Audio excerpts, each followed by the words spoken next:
Hello friends, कैसे हैं आप सब। दुनिया में ऐसी बहुत सारी चीज़ें हैं जो रहस्य हैं और हम इंसान इन रहस्यों को जानने में लगे हुए हैं। लेकिन दुनिया में कुछ लोग ऐसे होते हैं जो उन रहस्यों को जानने के लिए किसी भी हद तक जा सकते हैं। हमने हमेशा से सुना है कि जब व्यक्ति मर जाता है तो आत्मा निकल जाती है और शरीर रह जाता है। एक इंसान को इसी रहस्य को जानना था कि शरीर से आत्मा कैसे निकलती है, आत्मा दिखती कैसी है, आत्मा किस रंग की होती है, आत्मा किस आकार की होती है। यह बात यहाँ तक तो ठीक थी, पर अपनी इस इच्छा को पूरी करने के लिए उसने 4 लोगों की लाशें बिछा दी और घंटों उनके मृत शरीर के पास बैठकर देखता रहा कि आत्मा कब निकलेगी, कैसे निकलेगी। जब उसने पहले व्यक्ति को मारा तो उसे आत्मा नहीं दिखी। उसे लगा वह अच्छे से देख नहीं पाया होगा, इसलिए उसने फिर दूसरे को मारा और ऐसे ही तीसरे को और फिर चौथे इंसान को मार दिया, सिर्फ आत्मा देखने के लिए। नमस्कार दोस्तों, मैं उमा स्वागत करती हूँ आपका अपने चैनल यूसी मिरर पर। इस कहानी को सुनाने का उद्देश्य किसी की भावनाओं को ठेस पहुँचाना नहीं है। आप मेरे चैनल पर नए हैं तो मेरा चैनल प्लीज़ सब्सक्राइब कर लीजिए। चलिए चलते हैं आज की कहानी की ओर। आज की कहानी है केरल के तिरुवनंतपुरम की। 8 अप्रैल 2017 केरल के लिए एक नॉर्मल दिन था, पर यहाँ केरल की राजधानी तिरुवनंतपुरम में सीएम के घर के पास थोड़ी ही दूर पर कुछ अजीब हो रहा था। वहाँ एक घर से बेतहाशा धुआं निकलता हुआ दिखाई दे रहा था और ये धुआं बहुत ही जल्द बड़ी बड़ी आग की लपटों में बदल जाता है। आसपास के लोग फायर ब्रिगेड और पुलिस को बुलाते हैं। थोड़ी ही देर में फायर ब्रिगेड के कर्मचारी इस 2 मंजिला मकान पर पहुंच जाते हैं और आग को बुझाने की कोशिश करते हैं।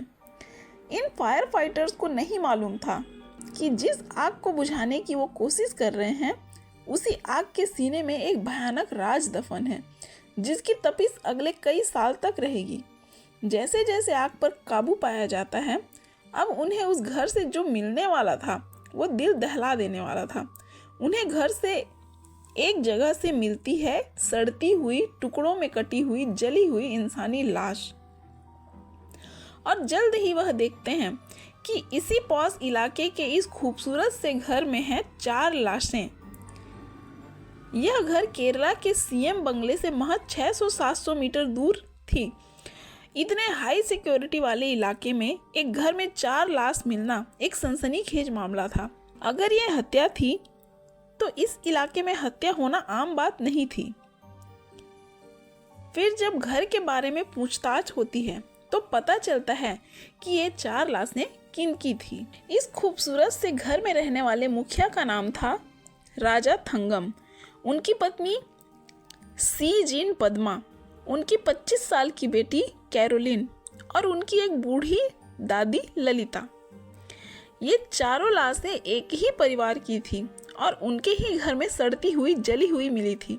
किसी ने उन्हें वहां मारा, काटा, सड़ने के लिए छोड़ दिया और अंत में उनमें आग लगा दी। उस घर से एक और चीज मिलती है जिसे देखकर पुलिस वाले भी हैरान हो गए।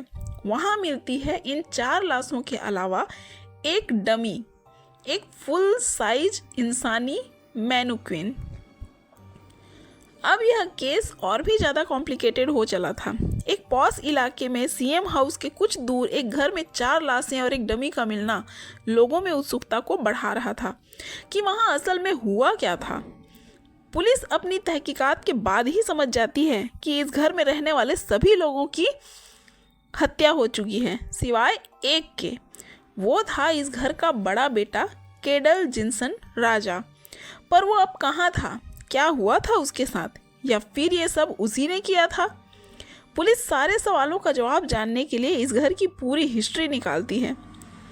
सीएम हाउस के पास एक पॉश इलाके में घर का होना इस बात का संकेत था कि ये परिवार वेल एजुकेटेड और संपन्न था। इस परिवार के मुखिया यानी केडल के पिता राजा थंगम हिस्ट्री के प्रोफेसर थे। उसकी माँ सी जेन पद्मा एक रिटायर्ड कार्डियोलॉजिस्ट थी और बहन कैरोलिन भी चाइना में अपनी मेडिकल की पढ़ाई करके घर आई थी।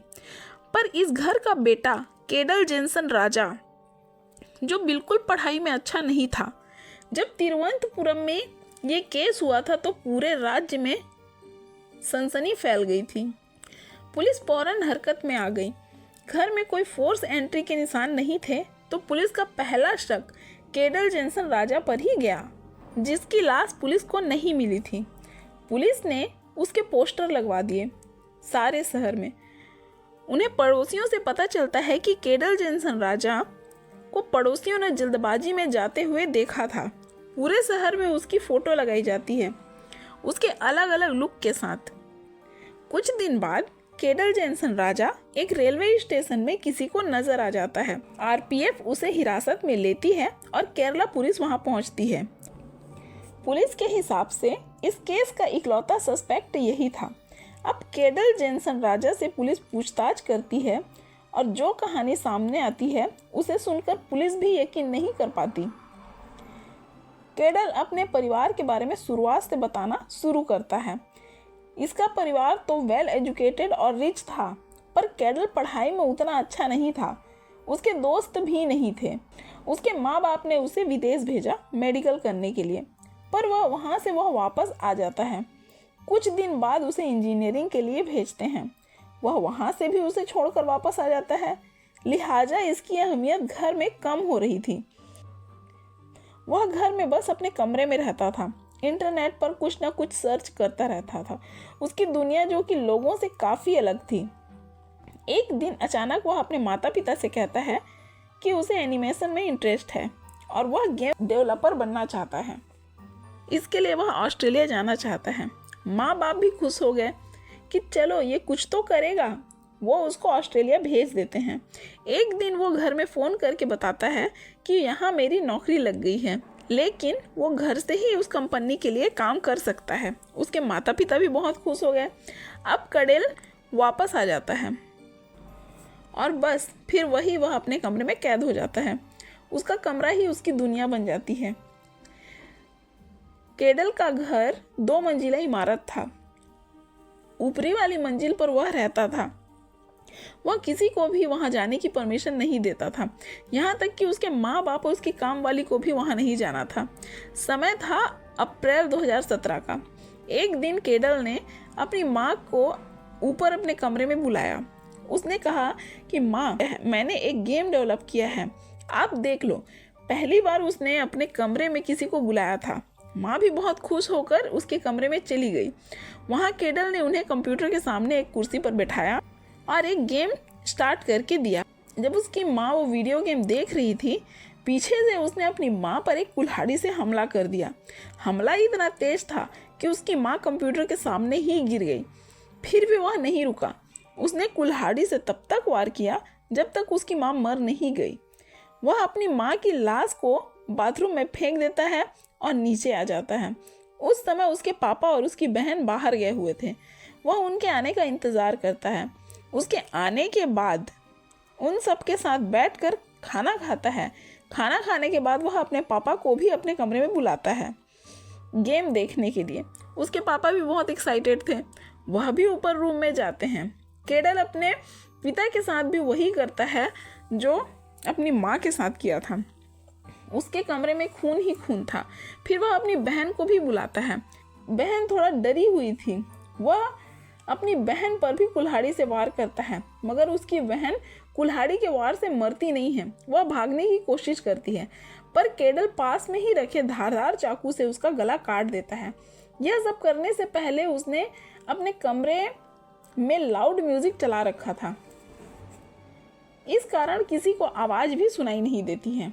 अब वह अपने रूम के बाथरूम में तीनों लाशों को डाल देता है। नीचे उसकी बूढ़ी नानी अपने कमरे पे थी। रात को केडल ने एक रेस्टोरेंट से 5 प्लेट खाना मंगवाया ताकि किसी को शक ना हो। उसने आराम से खाना खाया और सो गया। अगले दिन उसके घर पर काम वाली आई। काम वाली ने घर वालों के बारे में पूछा तो केडल ने बताया कि वो किसी रिश्तेदार के यहाँ कन्याकुमारी गए हुए हैं और हो सकता है कल नानी भी चली जाए।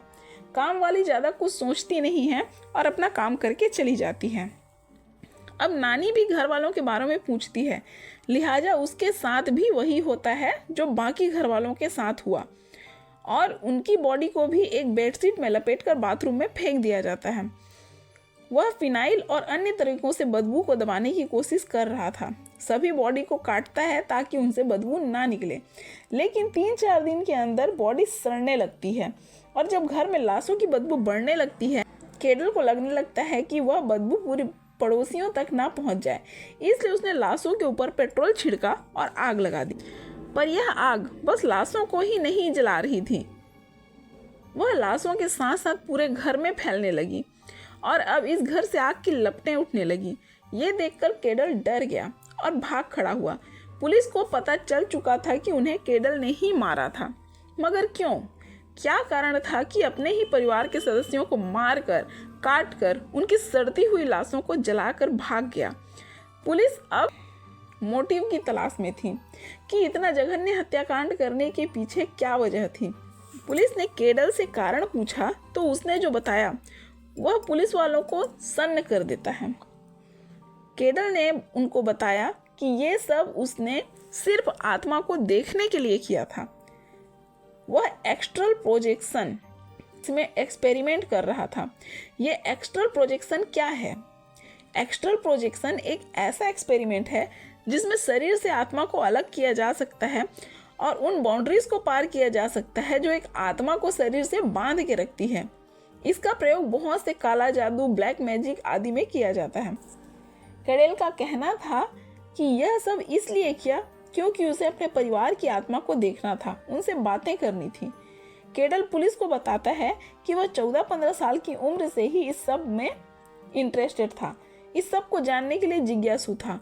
वह पूरा इंटरनेट पर ही कुछ ना कुछ सर्च किया करता था जिससे एक्स्ट्रल प्रोजेक्शन के बारे में जाना और उसमें ही समाता चला गया। बस इसलिए उसने अपने परिवार को मार दिया। पुलिस वालों को ये कहानी बकवास लगी। उन्होंने जब केडल से पूछताछ किया तो केडल ने अपना बयान ही बदल दिया। अब उसने कहा कि उसके घर में उसकी कोई इज्जत नहीं थी, इस कारण उसने गुस्से में उन्हें मार दिया। पर पुलिस को अभी भी उसकी बातों पर यकीन नहीं था, क्योंकि पहले तो उसने अपने परिवार को मारा, फिर उन्हें ठिकाने लगाने की कोशिश की। ये सब अचानक का काम नहीं है, ये सब प्लान मर्डर था। उसने वो कुल्हाड़ी ऑनलाइन मंगवाई थी और वह उस डमी पर उसी कुल्हाड़ी से मर्डर की प्रैक्टिस भी किया करता था। पुलिस को किसी भी प्रकार से एक्स्ट्रल प्रोजेक्शन नहीं लग रहा था, और अगर एक्स्ट्रल प्रोजेक्शन कर भी रहा था तो माँ को मारने के बाद जब वह फैल हो गया, उसे आत्मा नहीं दिखाई दी, तो वह रुका क्यों नहीं? एक के बाद एक 4 लाशें क्यों बिछा दी? अब पुलिस इसको जेल लेकर जाती है, जहां पल पल इसका बयान बदलते रहता है। अब पुलिस इसको ऑब्जर्व करने के लिए डॉक्टर्स की टीम को बुलाया जाता है। डॉक्टर्स ऑब्जर्व करते हैं कि इसका बिहेवियर कुछ अजीब है। कुछ दिन बाद डॉक्टर पुलिस को ये रिपोर्ट देते हैं कि इसकी मेंटल हेल्थ ठीक नहीं है और ये ट्रायल के लिए पूरी तरह से फिट नहीं है। तो अब इसके ऊपर से ट्रायल हटा दिया जाता है और उसका इलाज चलता रहता है। फिर उसे जेल में शिफ्ट कर दिया जाता है। कुछ दिनों बाद जेल में केडल एक बहुत अजीब हरकत करता है। अचानक सोते हुए वह उठता है और उसके बगल में सो रहे एक दूसरे कैदी को जान से मारने की कोशिश करता है, उसका गला दबाने लगता है। आसपास के लोग उठ जाते हैं और उस आदमी को बचाते हैं। इस घटना के केडल को सभी कैदियों से अलग करके एक दूसरे जेल में शिफ्ट कर दिया जाता है। फिर एक लेडी IPS ऑफिसर वो उस जेल में उस कैदी से मिलने जाती है जिस पर केडल ने अटैक किया था। उससे मिलने के बाद वो केडल से भी मिलने की इच्छा जताती है, पर बाकी के लोग उन्हें मना करते हैं कि वह मेंटली स्टेबल नहीं है, यह खतरनाक हो सकता है। पर वह जिद करती है कि उसे केडल से मिलना है। ये थी IPS ऑफिसर श्रीलेखा जी। उनके बहुत ज़्यादा बोलने के बाद बाकी ऑफिसर मान जाते हैं, पर ऑफिसर श्रीलेखा जी और केडल के बीच एक लंबी चौड़ी टेबल होती है और ऑफिसर श्रीलेखा जी के पास एक घंटी छोड़ के जाते हैं ताकि कुछ इमरजेंसी में बजा सके। बाकी ऑफिसर बाहर चले जाते हैं। अब वो केडल से पूछताछ करती है कि जेल में तुमने जिस आदमी को मारने की कोशिश की, उसने तुमसे कुछ कहा था, कुछ किया था तुम्हारे साथ? आखिर क्यों तुम उसको मारने की कोशिश कर रहे थे? फिर जो केडल ने कहा उसको सुनकर ऑफिसर श्रीलेखा जी के भी रोंगटे खड़े हो गए।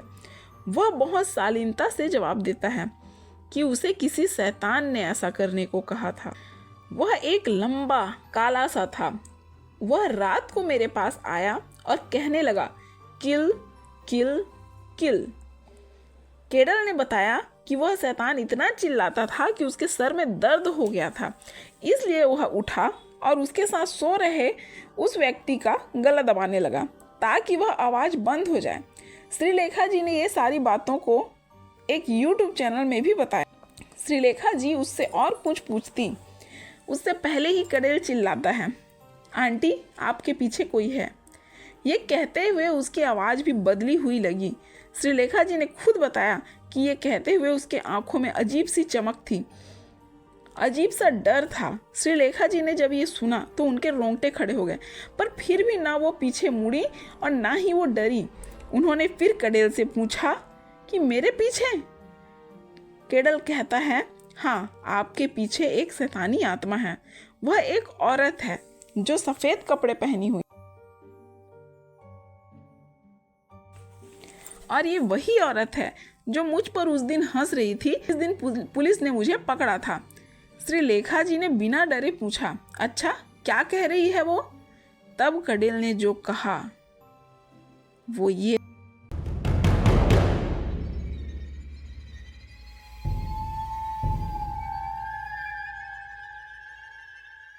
था कि वो मुझसे कह रही है, किल किल किल। ये बहुत ही डरावना एक्सपीरियंस था श्रीलेखा जी के लिए। वे तुरंत ही बेल बजाती हैं और बाहर खड़े पुलिस वाले भी आ जाते हैं। श्रीलेखा जी ने YouTube चैनल में ये भी बताया था कि जब वह उन्हें कह रहा था कि आपके पीछे कोई है, तो उन्हें एक अजीब सी चीज़ का आभास हो रहा। बाहर खड़े पुलिस वाले आ जाते हैं और कड़ेल को लेकर चले जाते हैं। फिर से उसे उस एक अलग से सेल में बंद कर दिया जाता है। उसके हॉस्पिटल के चक्कर लगते रहते हैं। उसके बारे में कोई पूछने तक नहीं आता। कई दिनों तक वह वही 2 जोड़ी कपड़ों में रहता है। अंत में जेल प्रशासन ने ही उसके लिए तौलिया और कपड़े लेकर के, खैर ये अकेले उस जेल के कमरे में पड़ा रहता है। उसका ट्रायल अभी शुरू भी नहीं हो सकता था, लेकिन एक दिन अचानक से जेल में ये अधमरी हालत में मिलता है। उसके मुंह से झाग निकलती रहती है। वह बेहोश हो चुका था।